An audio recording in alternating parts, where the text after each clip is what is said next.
Okay, it is time for this video.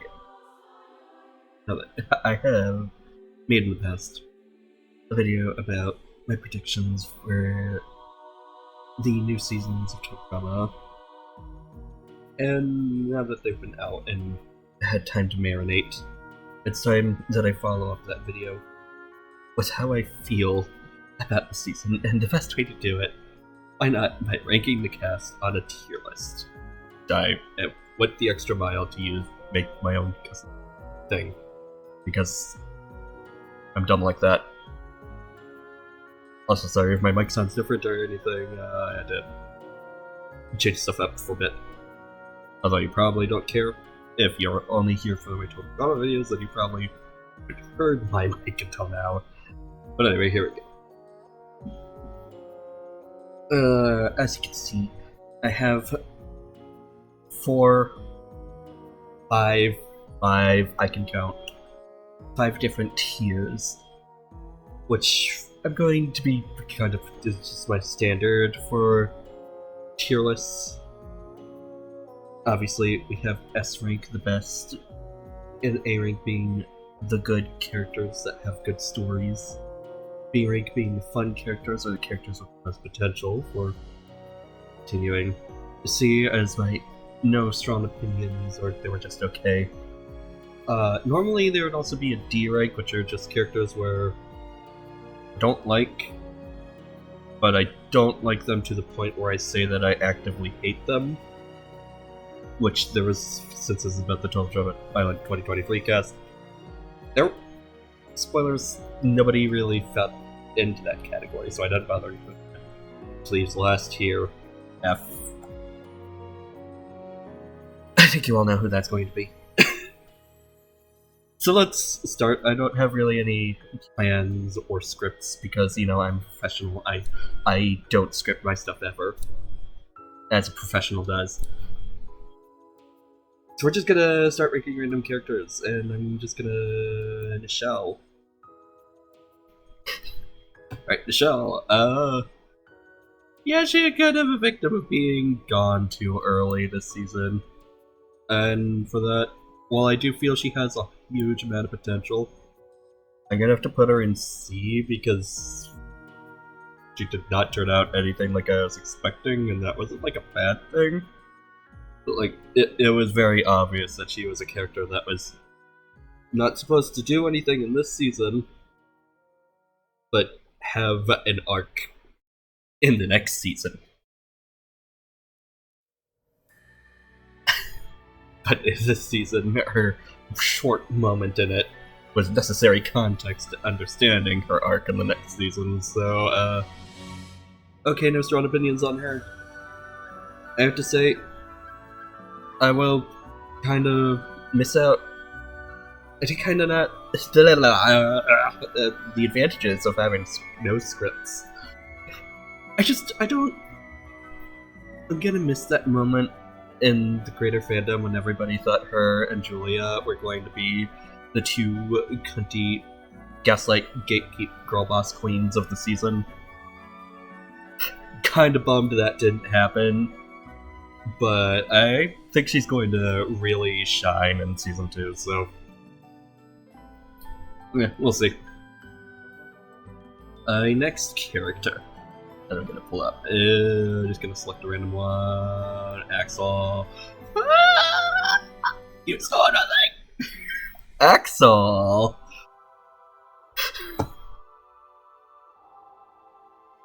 Anyway, you know, she may have lasted less time than Nichelle, but I'm gonna have to put her in B because she was hilarious. She actually was impactful for the 2 episodes she had that season. You know, she's gonna go... I think she's gonna do a lot better in season 2. She probably isn't going to last long into the merge. I think she's going to make the merge, but she's probably not going to make it far in the merge. But Axel's a fun character. I liked her. Don't have much else to say. I want to see her and Scary Girl interact more, but I don't know if that's going to happen or not.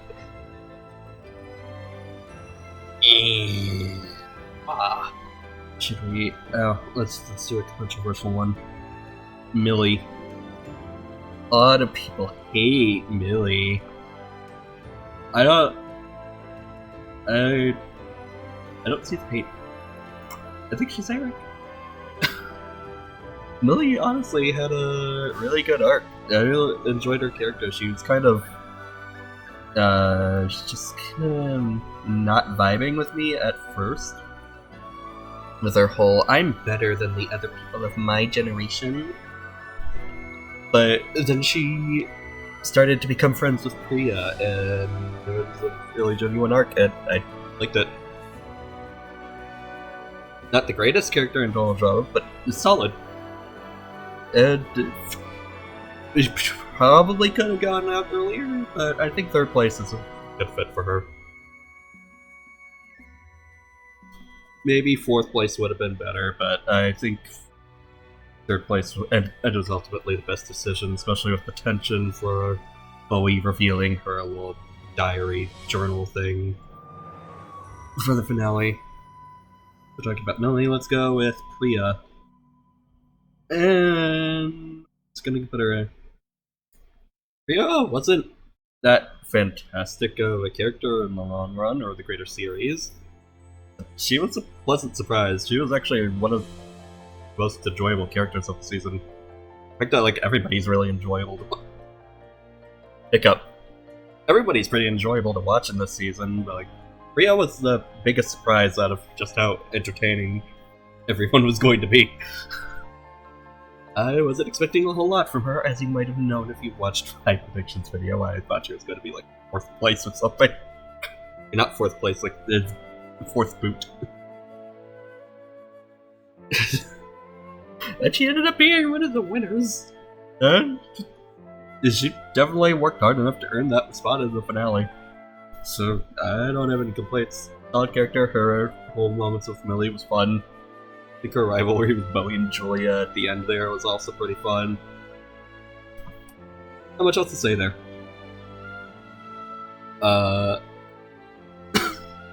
It's staring at me. This goofy ass motherfucker. S-rank. Where he belongs. Honestly, one of the funniest characters in the entirety of Total Drama. He is perfect. He is just...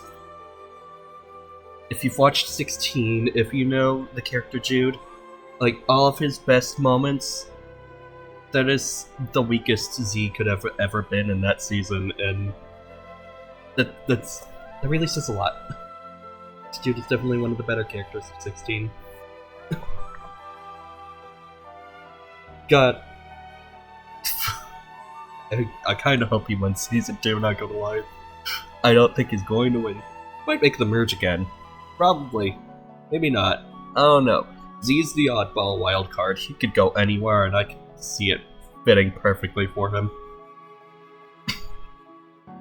I'm rooting for him to win next season. You know who my winner pick is. It's Z. Also, speaking of people could possibly be winners of Season 2, Damien. And I'm gonna put him in B with Axel. I think Damien was okay. His elimination was kind of just a slap in the face. A very hard slap to the face. Kind that you feel for hours after. It was fun. He definitely has potential. He went too early, my liking, but hey, that's definitely building up for him having a bigger role in Season 2. So that's something. Let's start with duos. Wayne and Raj. Well, Wayne is really good. Him and Raj were really fun to watch. Wayne, and specifically, is one of the most wholesome characters in the series. His whole thing of being supportive to Raj, finding out Raj is gay, and then being supportive for him the whole time, and waiting for him to come out on his own terms. That was like one of the cutest things to have ever happened in the series. I don't know. They're just so good. And Raj, King with the King. The Kings go King. I can speak words, I can't write scripts. I think Raj is going to go further in the next season. He's definitely going to have an arc with Bowie. I think Bowie will probably be a premium next season, sadly. But they're so good together. Also, since we have Bowie out, I'm going to put him in S tier. He was perfect, honestly. Like, the first openly gay total drama character. Yeah.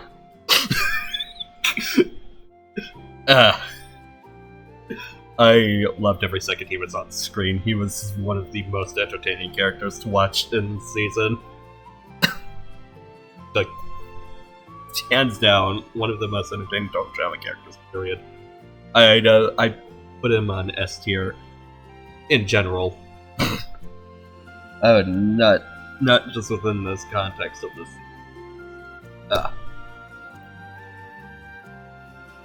And you know what? Let's get another S tier up there, Julia. These two, their whole rivalry towards that back half of the season, God, that was just that brought so much life to the season. It was so refreshing. It was like watching Heather's rivalry back in the earlier seasons. It was that kind of entertainment value. I really loved Julia and Bowie. I think they're some of the best characters in the series. I think these three that I have in S tier right now are some of the best total drama characters, period. Like, nobody can disagree with that. They're so good.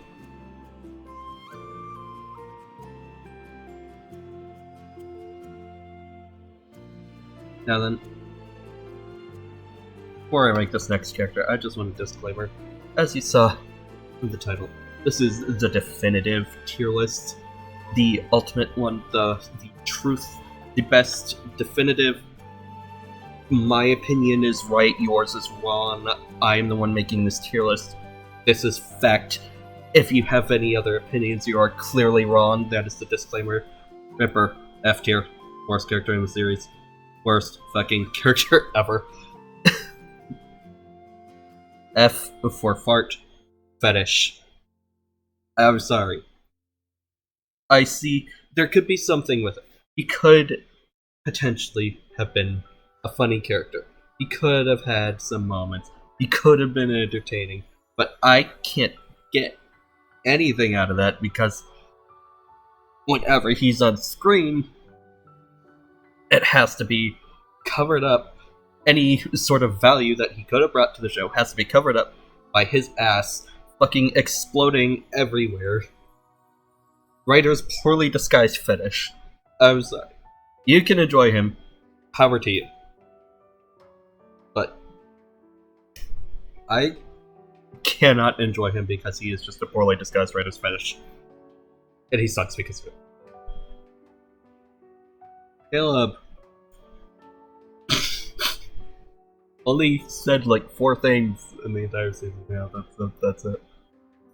Obviously, he's the character that screams the most of.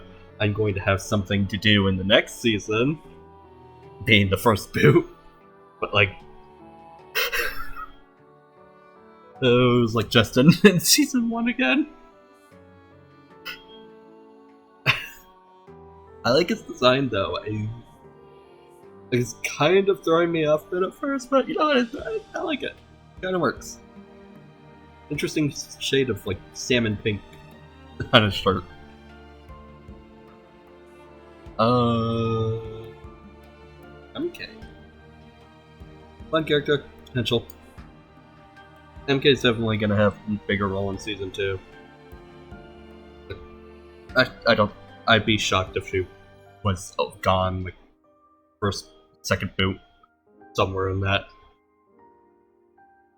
MK is definitely one of those characters that has more of a story to tell. In fact, I could potentially see her being a finalist next season. Her, Damien, Michelle, or Z are like characters I could see potentially winning season 2.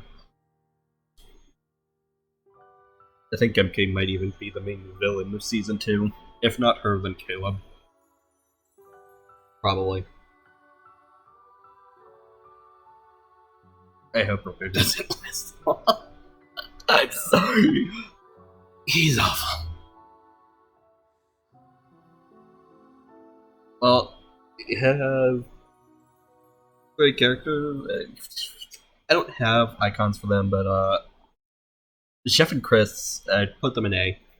There were huge improvements from All Stars on Pocono Island. Chris kind of in the same character as he was in those seasons, but it was done in a much more tasteful manner. And I think Chef's new role as the co-host of sorts of the new seasons actually really helped out because it kind of balances Chris's maniacal behaviors that he exhibited in Pocono and All Stars, because Chef actually had some concern for the campers at times, like especially when Wayne and Raj got injured.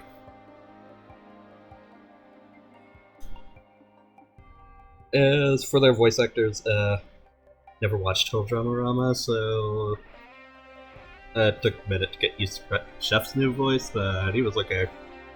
And Chris's new voice, obviously, Terry's never going to be Christopher Potenza. That's something, but he did a really good job playing him that season. Like, he brought the same energy that Christopher Potenza was going to brought, even though he couldn't do the same voice. And that's not an easy task, so overall, it's going to be really hard to get used to the new voice, but I enjoyed it. I think he's doing a great job as Chris. Looking forward to seeing more. Okay, I'm going to save you for last, so we're just going to move on to Emma.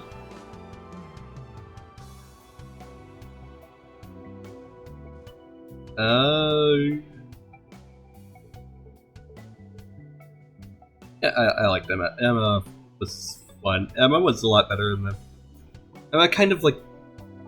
Emma started off really good, like she was going to be an S tier potential.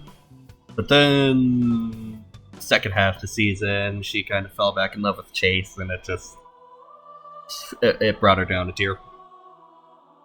But overall, not bad. She was pretty good. I enjoyed Emma. She was funny.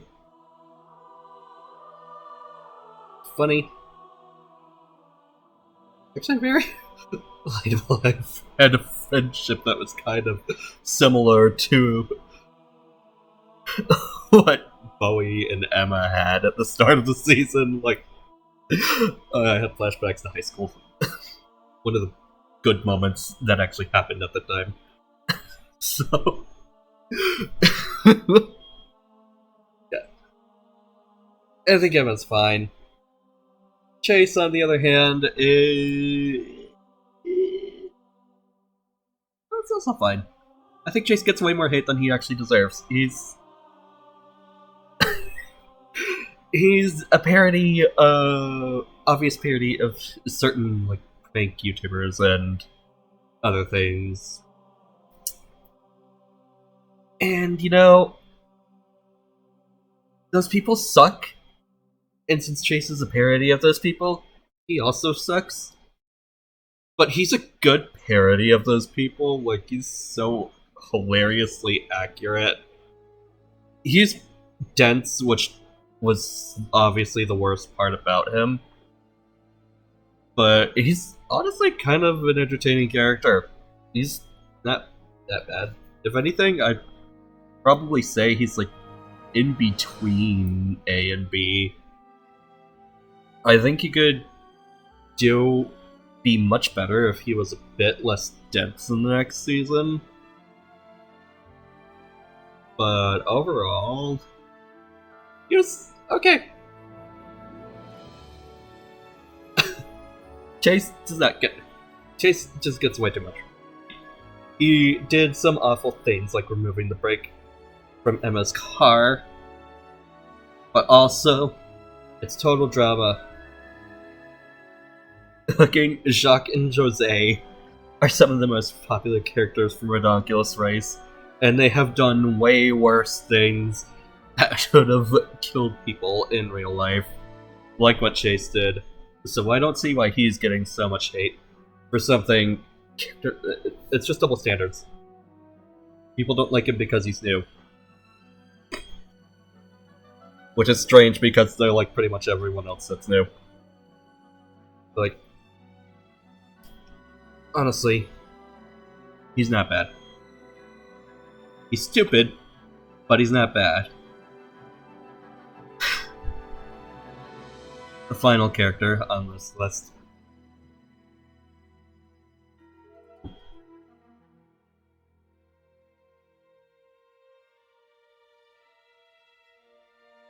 Yeah, she's fine.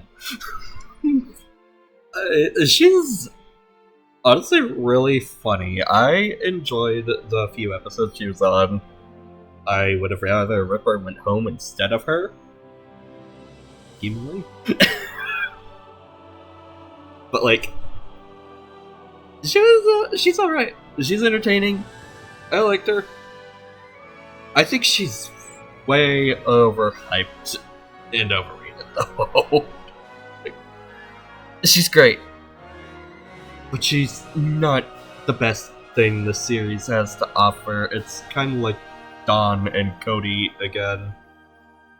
She's getting way so much love out of nowhere when she really doesn't do a whole lot to deserve that much love. Most of it just comes from her quirky design and her Tumblr girlish, I'm not like the other girls attitude. But entertaining character. I think B is a good place for her. And that's everyone. That's the entire cast as of season 1. Season 2 isn't out yet, obviously, by the time I've recorded this and by the time you're seeing this. But, like, that's it. I don't know how to do an outro. This is the definitive Total Drama tier list.